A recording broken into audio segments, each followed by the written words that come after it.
আমি আমাকে তুমি ক্ষমা করে দাও বাবা। আনোয়ার হোসেন অবাক হয়ে বললেন, তার মানে তুই সব জেনে গেছো? রাফি আনোয়ার হোসেনকে বলল, হ্যাঁ আমি সব জেনে গেছি। আনোয়ার হোসেন রাফিকে বললেন, রাফি তুই যেহেতু সব জেনেই গেছিস তাই তোর ভালোর জন্যই বলছি, অনুকে তুই ভুলে যা বাবা, না হলে আবির তোকে মেরে ফেলবে। রাফি আনোয়ার হোসেনকে হেসে বলল, আর কোনো ভয় নেই বাবা, আবির আর তোমাকে ভয় দেখাবে না, আর আমাকে মারতেও চাইবে না। আবির আমার আর অনুর জীবনে বাধা হয়েও আসবে না, তা আবির আমাকে নিজে বলছে। আবির বুঝতে পেরেছে যে জোর করে ভালোবাসা আদায় করা যায় না। আনোয়ার হোসেন খুশি হয়ে রাফিকে বললেন, তুই সত্যি বলছিস রাফি?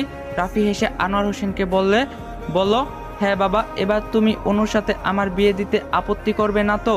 আনোয়ার হোসেন হেসে রাফিকে বলল, একদমই না, আমার অনুমায়ের সাথে আমার রাফির বাবার বিয়েটা এবার আমি জলদি দিয়ে দিব।